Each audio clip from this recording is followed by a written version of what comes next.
अल्लाह ने कुरान में जुल्म को मना किया, साफ हदीस कुदसी, इन्नी हर्रमतु जुल्म अला नफ्सी वजअलतुहु बैनकुम मुहर्रमन फला तुज़ालिमू। रवाहु मुस्लिम। अल्लाह के नबी के जरिए से अल्लाह तबारक व तआला फरमाता है कि जुल्म को हमने हराम करार दिया है, मेरे लिए हराम करार दिया, मैं अपने ऊपर अपने लिए भी जायज नहीं अल्लाह के लिए। अल्लाह कहता है कि मेरे लिए जायज नहीं कि मैं जुल्म करूं, और अल्लाह जालिम भी नहीं, वमा रब्बुका बिज़ल्लामिल लिल अबीद। लेकिन आज दुनिया में लोग जुल्म कर रहे हैं। कानून आया है, क्या ये जुल्म नहीं? हिंदू जुल्म नहीं कर रहे, मुसलमान भी जुल्म करता। मुसलमान इसलिए जुल्म करता, वक्फ बिल के ऊपर मोहर लगी, कानून बना, ऐसे नहीं बना। 70,000 एकड़ जमीन बेची गई है सिर्फ महाराष्ट्र के अंदर, वक्फ की जमीन। 70,000 एकड़ जमीन। बेचने वाला कौन? मोदी योगी। बेचने वाला मुसलमान, वहां का चेयरमैन है। इसीलिए बिल पास होगा। जो बैठे हैं कुर्सी इख्तिदार में, स्टेट और केंद्र में, मुसलमानों, जब आपकी सरकशी, जब आपकी बगावत रब से हद से ज्यादा हो जाए तो समझ लीजिएगा कि किसी न किसी जालिम को अल्लाह ने मुसल्लत किया है। तो आप समझ जाइए कि कौम का गुनाह बहुत ज्यादा बढ़ गया। मिल्ली जमातें जो रोक सकती थी वो लड़ रहे हैं। आज कुर्सी चाहिए सबको, कोई पुलिस को लेकर घुस रहा है तो कोई सिर्फ सोशल मीडिया में आकर कह रहा कि जाओ प्रोटेस्ट करो। 10 बजे से लेकर 2 बजे तक प्रोटेस्ट किया जाता है। मैं इस प्रोटेस्ट का मुखालिफ इसलिए हूं, किसान 2 साल तक सड़कों पर रहे, 700 लोग शहीद हुए, तब जाकर उनका बिल वापस हुआ था। आप ये 3 घंटे का प्रोटेस्ट करके नर्सरी क्लास चलाना चाहते हैं? एसी के कमरों में बैठकर कौम के पैसों से मिल्ली जमातें चलती, आज आप सड़कों पर नहीं है। वक्फ बिल पास हो गया, क्यों नहीं आप सियासत के मैदान में आए? वक्फ बोर्ड ने क्यों नहीं आज तक मदरसा चलाया? वक्फ बोर्ड ने क्यों नहीं कोई हॉस्पिटल कायम किया? वक्फ बोर्ड ने क्यों नहीं आज तक कोई इंस्टीट्यूट बनाया? पैसे कहां गए? करोड़ों अरबों रुपए की आमदनी थी तो गए कहां पर? हम ही मुसलमानों ने लूटा है, तो इसलिए हिसाब तो देना पड़ेगा। बहरे कैफ, अगर कोई बादशाह है, अल्लाह ने बादशाहत दी है, तो उसको ईमानदारी से काम करना चाहिए। एक मंत्र मैंने पढ़ा अभी आपके साथ, राजा तू धर्मस्से तू स्यात परजानाम चोपकारका, मनुस्मृति का मंत्र है। 7वें अध्याय के 99वां श्लोक है। 2700 श्लोक है मनुस्मृति में। ऋग्वेद, यजुर्वेद, सामवेद, अथर्ववेद जो है, इनमें जो कानून है उन्हीं कानून को जमा किया है महाजल पलवान वाले मनु ने। उन्हीं की किताब है मनुस्मृति, मतलब मसले की किताब, फिक़ा की किताब। जैसे मुसलमानों में फिक़ा की, शरीयत में फ़िक़े की किताब होती है, ऐसे हिंदू भाइयों में मनुस्मृति उसी का एक मंत्र है। आज ही मैंने इसको पढ़ा, आज मैं सुबह जब अपने लाइब्रेरी में था, जब हम मनुस्मृति पढ़ रहे थे, मेरा मशगला मैं पढ़ता हूँ, तो उसमें एक मंत्र हमको मिला, राजा तू धर्मस्से तू स्यात परजानाम चोपकारका। राजा को चाहिए कि वो इंसाफ का पालन करे, और जो इंसाफ का पालन करता है उससे अवाम को फायदा पहुंचता है। आज राजा इंसाफ कर रहा, कुछ भी इंसाफ नहीं। मुसलमानों की फिक्र लगी रहती। कभी मुसलमानों की अम्मा आयशा के ऊपर, उनके चरित्र पर बात करते हैं कि अरे मोहम्मद ने आयशा बीवी छोटी लड़की से क्यों विवाह किया? अल्लाह के नबी जनाबे मोहम्मद रसूलुल्लाह की उम्र 50+, अम्मा आयशा की उम्र 9+, 9 साल। देयर इज क्वाइट डिफरेंट, जमीन और आसमान का फर्क है। बड़ा वावेला खड़ा कर दिया गया। इस्लाम धर्म बहुत खराब है, इसलिए कि देखो 50 साल का उम्र दराज आदमी एक 9 साल की छोटी बच्ची से विवाह कर रहा है। क्या जवाब देंगे आप? Because you don't know. हम में से बहुत से लोग नहीं जानते, हमारे उलमा जानते हैं लेकिन हमारे बच्चे नहीं जानते। हमारे वो बच्चे सिकंदर रिलीज होने से पहले तैयारी में पैक भरा कर पुष्पा 2 का डायलॉग याद किए हुए। उनसे दिलचस्पी आपको, इल्म से, तालीम से दिलचस्पी बढ़ाओ। दुनिया की सबसे ज्यादा जलील और रुस्वा कौम यहूदी 2000 साल तक गुलामी की 1948 से मेहनत शुरू की उन्होंने। 76 साल में पूरी दुनिया के बेताज बादशाह बन गए। क्यों? उनके माओ ने अपने कोख में बच्चों की परवरिश की। एक लेडी यहूदी से पूछा जाता है कि आपके बच्चे इतने शार्प माइंड कैसे होते हैं मोहतरमा, जरा बताइए। वो कहती है कि हम अपने बच्चे की परवरिश पेट में भी शुरू कर देते। कैसे करते हैं पेट में? आपका बच्चा, हमारा बच्चा मैट्रिक में होता है, आपका 5 क्लास का बच्चा ऐसे मैथ सॉल्व करता है या ऐसी चीजें बनाता है, इजाद करता है कि हमारे मैट्रिक और इंटर के बच्चे नहीं मुकाबला कर पाते। वो औरतें कहती है कि जब बच्चा पेट में जाता है तब से ही हम उसका केयर करते, उसकी हिफाजत करते हैं, तब से ही हम हिस्ट्री पढ़कर उनको सुनाते हैं पेट में। अल्लाह के नबी की हदीस भी है। हमारी माए बहनें आजकल ऐसी तो है नहीं। यहूदी रुस्वा कौम, वाज़े इशारा है कुरान करीम के अंदर, जलील और रुस्वा। लेकिन पिछले 75-76 साल में अमेरिका भी अगर किसी के इशारे पर चलता है तो यहूदियों के इशारे पे चलता है। और 30 तंजीमें उनकी बनी हुई, वो जमीन पर उतर कर काम करते, और हमारी तंजीम सिर्फ सदर और सिक्योरिटी के लिए लड़ते।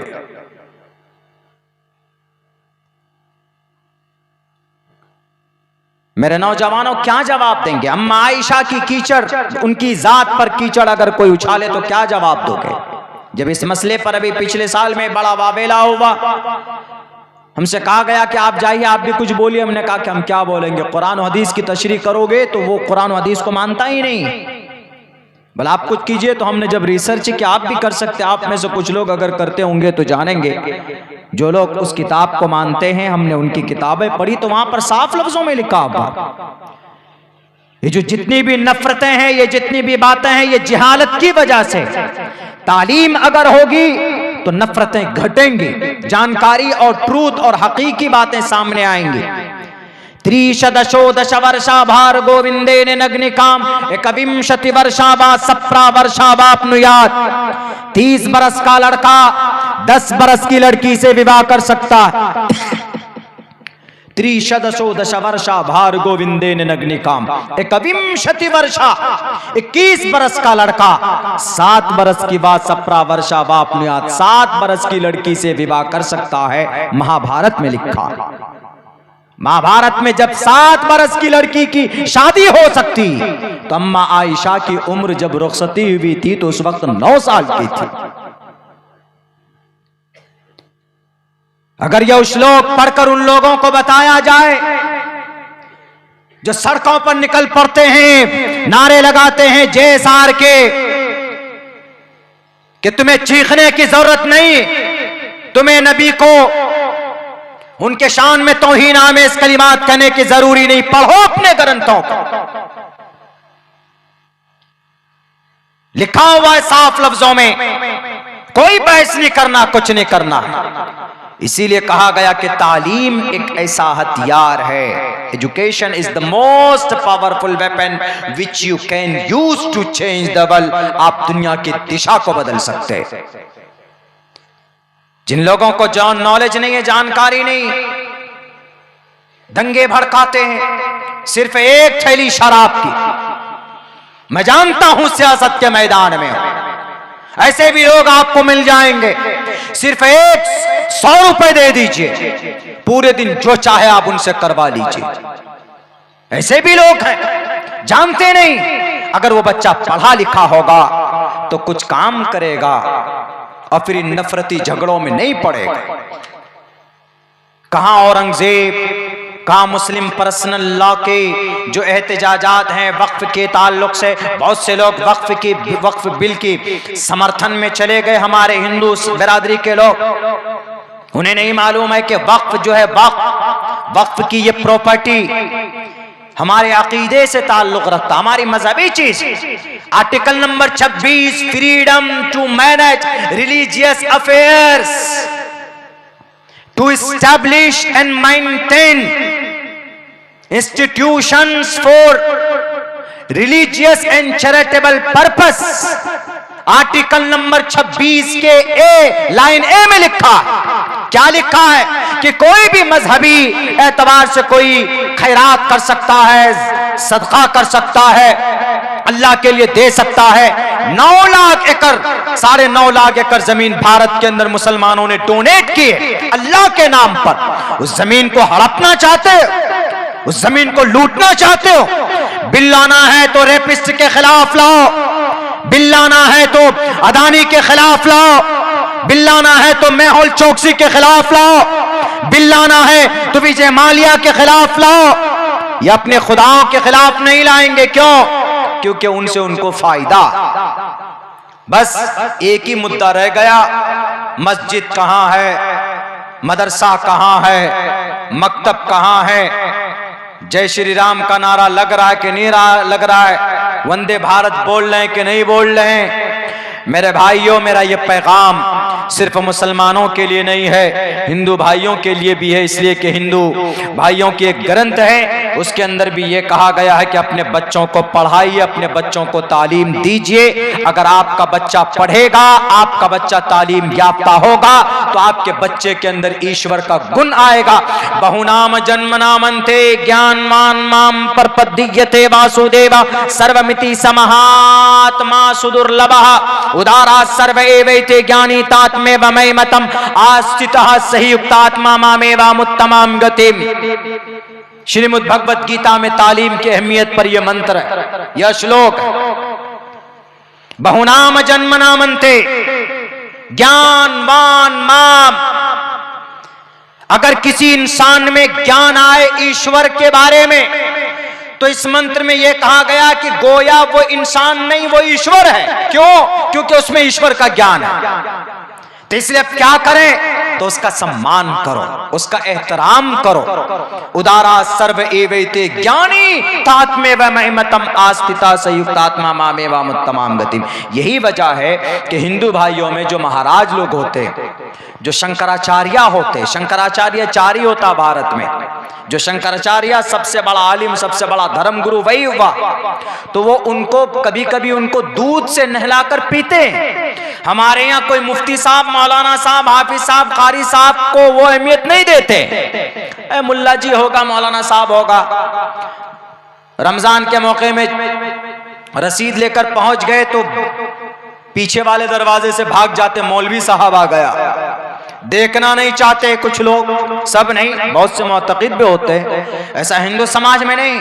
हिंदू समाज में पता लग जाए कि ब्राह्मण है, पता लग जाए कि महाराज हैं, वेदों को जानते। हम हमारे इलाके में एक अधिकारी है, नाम नहीं लूंगा, कोई मसले का हल नहीं हो रहा था तो हमको भी जाना पड़ा। गए, उन्होंने कहा कि आप जाएंगे तो हो जाएगा। किसी ने कहा कि अब्दुल्ला चतुर्वेदी साहब आए, आपसे मिलना चाहते हैं। कहा चतुर्वेदी क्यों है? वो अब्दुल्ला भी चतुर्वेदी भी। क्या इस इनके अब्बा या दादा हिंदू थे क्या? कहा कि नहीं, हिंदू नहीं थे, वो बहुत नस्लन बाद नस्लिन, कई नस्ल से वो मुसलमान ही हैं। अलबत्ता वो वेदों को जानते हैं, उनका उन्होंने व्याख्या किया है, वो पढ़ते हैं उसको, वेदों के बारे में ज्ञान। कहा लाओ, मैं मिलना चाहता हूं। यानी उन्होंने इतनी इज्जत की सिर्फ इसलिए कि मौलाना वैद जानते। वेद तो पूरा हमने रटा याद तो किया नहीं, जरूरत पड़ती देगा आधा श्लोक कहीं से देख लेते हैं, किसी टॉपिक के ऊपर जरूरत पड़ी तो ले लिया, याद कर लिया। लेकिन उनसे पहले जो तमाम किताबों में असल है, ये सारी किताबें तो ड्योमालाई कहानियों से भरी हुई, लेकिन जो असल किताब है इस दुनिया में 1450 साल पहले, 1459 साल पहले जिस किताब को अल्लाह ने नाजिल फरमाया, कुरान करीम, अल्हम्दुलिल्लाह मैं उसका हाफिज कुरान हूं। लेकिन कहीं ऐसा नहीं देखने को मिला, अच्छा आप हाफिज साहब हैं, अरे मैं देखना चाहता हूं हाफिज साहब को, आइए। ऐसा नहीं होता मुसलमानों, उनमें होता है। वो इसलिए होता है, वो जानते हैं कि ये गुरु की बातों को जानता है, ये शास्त्र की बातों को जानता है, और ये हमें अच्छी बातें बताएगा। हाथ जोड़कर सामने खड़ा हो जाता है, झुक के खड़ा होगा अपने गुरु और अपने उस महाराज के सामने, कमर सीधी नहीं कर सकता। और हमारे यहां जनाब इमामों को जलील और रुस्वा करके निकालती है ये कौम। आप क्यों नहीं आए जोहर में, आप क्यों 5 मिनट लेट आए, निकालो कान पकड़कर। इस उम्मत ने बड़े बड़े गुनाह किए, ऐसे ही अल्लाह का अजाब नहीं आता, जालिम बादशाह ऐसे ही मुसल्लत नहीं होते। वक्फ की प्रॉपर्टी से करोड़ों मदरसे चलाए जा सकते थे, वक्फ की आमदनी से गरीब बच्चों की शादी की जा सकती थी जो बच्चियां मुर्तद होती, वक्फ के प्लेटफॉर्म से मेडिकल कॉलेज बनाए जा सकते थे, वक्फ की आमदनी से एसडीएम एसपी की तैयारी के लिए कोचिंग सेंटर बनाया जा सकता था, नहीं बनाया गया। मुजरिम कौन? हम मुसलमान, मुस्लिम कौम मुजरिम है। और आज हमारी ये चीजें लूटी जा रही है तो आज हमें दर्द हो रहा, इसके अंदर इस्लाह की बहुत पहले से जरूरत थी। क्यों बेची जमीन मुकेश अंबानी को 21 करोड़ रुपए में 4000 स्क्वायर फुट की वो जमीन? क्या वक्फ की जमीन नहीं थी? वो किसने बेचा था? कोई मुस्लिम ही रहा होगा वहां पर, मुस्लिम कमिश्नर ऑफ वक्फ बोर्ड होता, उसने बेचा होगा। क्या उसके पास ईमान नहीं था? मेरे भाइयों, मेरे मुसलमानों, यकीनन हालात बहुत खराब है। इस वक्त जरूरत है बस आंख बंद कर कर आप अपने बच्चों को तालीम दीजिए। कौन सी तालीम दें मौलाना? सारी तालीम दीजिए। बच्चे को अकीदे की तालीम पहले दीजिए। आपका बच्चा अकीदा जान जाए, रोजा नमाज, ये पहली जरूरी चीज है। अगर आपका बच्चा मदरसे में पढ़ता है, हाफिज कारी मौलवी आलिम मुफ्ती बनता है तो बहुत अच्छी बात है। लेकिन आपका बच्चा मदरसा नहीं जाता है, भाग जाता है, बुनियादी तालीम दे दीजिए, स्कूल में भी पढ़ाइए। स्कूल में पढ़ाना पाप नहीं है, गुनाह नहीं है। अंग्रेजी सीखना बोलना गुनाह नहीं है, अंग्रेजी कल्चर को रिसीव करना गुनाह है, पाप नहीं। मैं खुद इंग्लिश मीडियम स्कूल चलाता हूं, 200-250 बच्चे पढ़ते वहां पर, 15 से 18 स्टाफ काम करते। मैं खुद क्लास में जाता हूं, देखता हूं 5 वक्त की अल्हम्दुलिल्लाह नमाज होती पाबंदी के साथ। बच्चे सुबह उठेंगे तो कुरान पढ़ते, जोहर के बाद दीनियात की तालीम होती। अंग्रेजी जुबान अंग्रेज क्या बाकी अल्लाह के तरफ से सारी जुबान है। संस्कृत जुबान क्या सनातन धर्मी भाइयों की खरीदी भी जुबान है। ओल्डेस्ट लैंग्वेज मानी जाती है पुरानी जुबान, लेकिन किसी हिंदू की, किसी सनातनी की जुबान संस्कृत नहीं। अंग्रेजी जुबान अंग्रेज की नहीं। इख्तिलाफ अल्सिनतिकुम व अलवानिकुम, इस जमीन पर जितनी भी जुबानें हैं वो सब के सब अल्लाह तबारक व तआला की तरफ से किसी न किसी शक्ल में पाई जाती।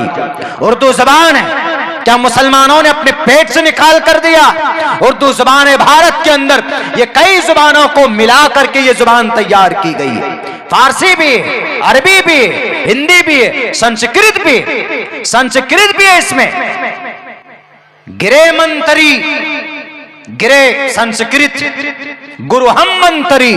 संस्कृत में गिरुहम को घर को गुरुहम बोलते। मेरा घर कहाँ है मम गुरुहमा, मेरा घर कहाँ है मम गुरुहमा, जो कि हाट सीमांचल बिहारा। मेरा नाम क्या है मम नमा, मेरा नाम क्या है मम नमा अब्दुल्ला सालिम, ऐसे बोलते हैं संस्कृत में। तो कई जुबानें मिलकर कभी कभी कोई जबान तैयार की जाती। इसीलिए अगर आप अपने बच्चे को, आपका बच्चा आप चाहते, मैं तो मशवरा ये देता हूं कि पहले आप अपने बच्चे को हाफिज कुरान बनाइए। लेकिन कभी ऐसा होता है कि बच्चा मदरसा नहीं जाता, उसका मन नहीं लगता या वो सब्जेक्ट कबूल नहीं करता, तो आप स्कूल में पढ़ाइए, कोई गुनाह नहीं। इसीलिए कि मैथ कुरान से निकला, साइंस को कुरान से निकाला गया, कीमिया को कुरान से, इल्म केमिस्ट्री को कुरान से निकाला गया, ये सारी चीजें कुरान से निकाली गई। मैथ कुरान करीम से निकाला गया। केमिस्ट्री का पुराना नाम इल्म कीमिया, इसका बानी जाबर इब्न हय्यान। दुनिया को नहीं मालूम है, मालूम होना चाहिए। मैथ हिसाब का दूसरा नाम मैथ है। फल्यक्तुब बैनकुम बिल अदल, कुरान करीम के अंदर इसका जिक्र मिलता है हिसाब किताब का। इसीलिए ये जो सब्जेक्ट हम पढ़ाते, मैथ पढ़ाते, साइंस पढ़ाते, सोशल साइंस पढ़ाते, अंग्रेजी पढ़ाते, हिंदी पढ़ाते, ये कोई अलग नहीं। हाँ, तरतीब दी हुई अंग्रेजों की जरूर है, लेकिन हम अंग्रेजी कल्चर को नहीं लेंगे। हमारे पास कल्चर हमारा अपना इस्लामी रहेगा। तरीका हम अपने नबी पाक अलैहिस्सलातु वस्सलाम की जीवनी के मुताबिक अपनी जिंदगी गुजारेंगे। लेकिन ये जब ही होगा जब आप अपने बच्चों को तालीम देंगे। खाना बंद कीजिए। ये जो मांस मछली खाते हैं ना, 3-3 हजार रुपए का मटन चबा जाते। मच्छी होनी चाहिए, मछली, मटन होना चाहिए, चिकन होना चाहिए, वरना रोटी हलक से के अंदर नहीं जाए। बंद कीजिए, खाना कम कीजिए। अगर आप 2-3 किलो मटन नहीं खाएंगे तो आपके बच्चे की पूरे महीने का खर्च निकल सकता। बस एक ही रास्ता, अल्लाह ने सबसे पहले जनाब मोहम्मद रसूलुल्लाह सल्लल्लाहु अलैहि वसल्लम को जो पैगाम दिया आसमान से जमीन पर, वो यही था, इक़रा, पढ़ाइए ए मोहम्मद, पढ़ाइए, पढ़िए, इक़रा, पढ़िए अपने रब के नाम से। पहला पैगाम पढ़ाई का। दीनी बातें भी पढ़ाइए बच्चों को, दुनियावी बातें भी पढ़ाइए। और जब दुनियावी बातें पढ़ेगा तो औरंगजेब की भी तारीख पढ़ेगा। औरंगजेब पर कोई अगर बेईमानी और बदगुमानी फैलाएगा तो कहेगा कि जितने भी मुगल बादशाह गुजरे हैं, ये बादशाह धर्म के लिए बादशाहत नहीं करते थे। अगर धर्म के लिए बादशाहत करते तो अकबर बादशाह के जमाने में 18 जून 1576 में हल्दी घाटी में एक बहुत बड़ी जंग हुई थी।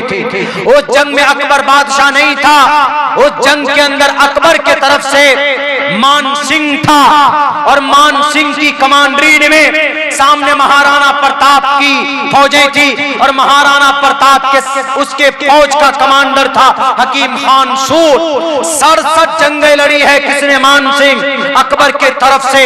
अगर वो धर्म के राजा होते तो कभी भी अपने सिपह सालार, अपना आर्मी चीफ, वो मान सिंह को कभी भी नहीं बनाता। अगर धर्म का प्रचार करने वाला होता महाराणा प्रताप सिंह, तो वह हकीम खान सूर को अपने दरबार में फौज का आर्मी नहीं बनाता। मेरे भाइयों, तारीख भरी पड़ी, इन सब गलत फहमियों का जवाब बड़ी आसानी के साथ दिया जा सकता है, लेकिन जब ही होगा जब तालीम से अपने बच्चों को आरास्ता व पैरास्ता कीजिएगा।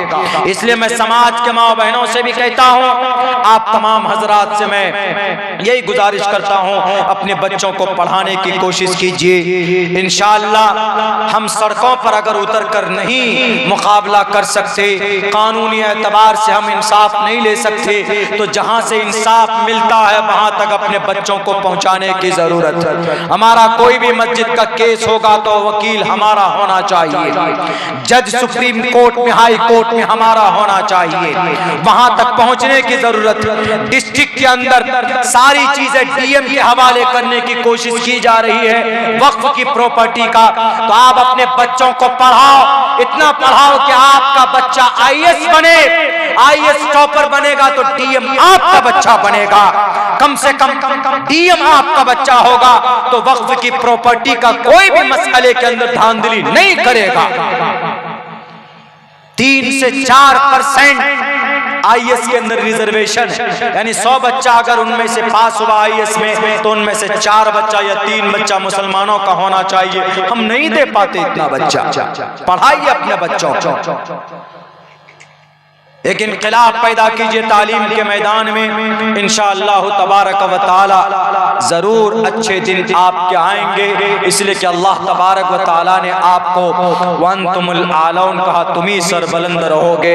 लेकिन शर्त यह है कि मोमिन बन जाओ, और सच्चा मोमिन जभी बन सकते हैं जब सबसे पहले आप अपने अल्लाह को पहचानोगे, आप अपने हक को पहचानोगे, और इस जमीन के ऊपर आप दूसरों के हुकूक भी अदा करोगे तो इंशाअल्लाह अल्लाह तबारक व तआला दुनिया के मसाइल का हल होगा।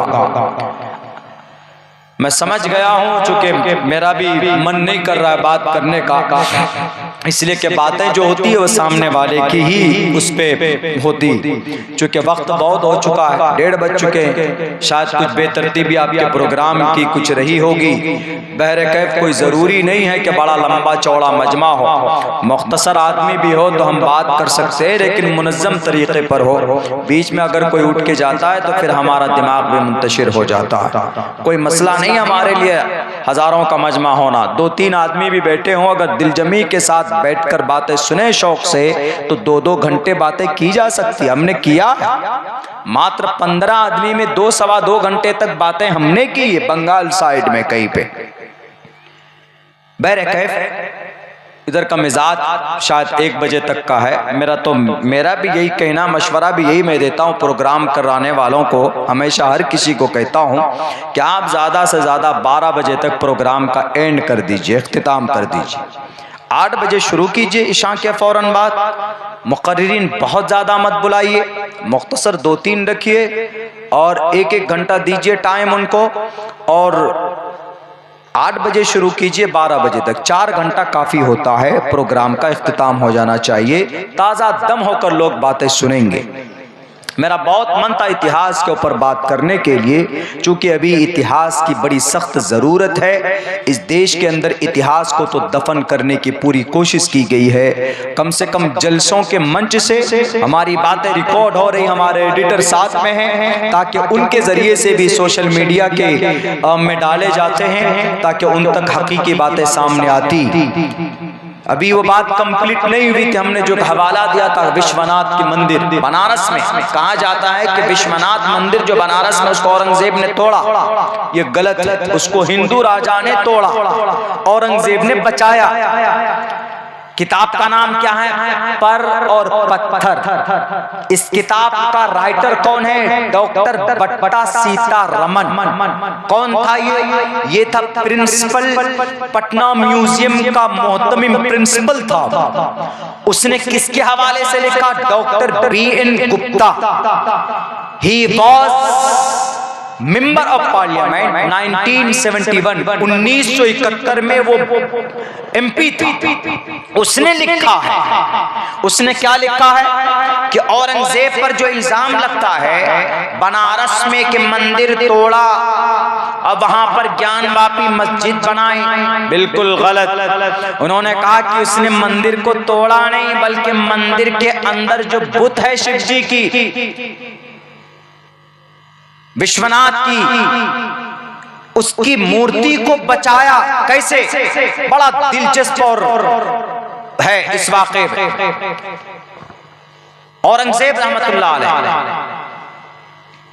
बहुत ज्यादा मुखलिस देश के थे।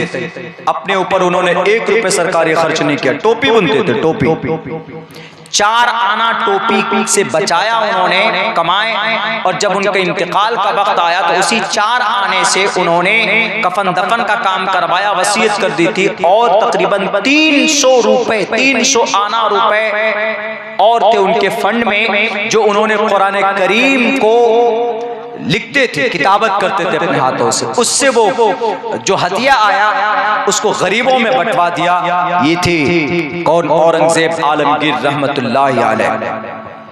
दिल्ली से कलकत्ता जा रहे, तो रास्ते में वाराणसी बनारस पड़ा। बनारस, तो बनारस के राजाओं ने, राजा होते थे ना छोटे छोटे, तो राजाओं ने कहा कि महाराजा आ रहे हैं औरंगजेब।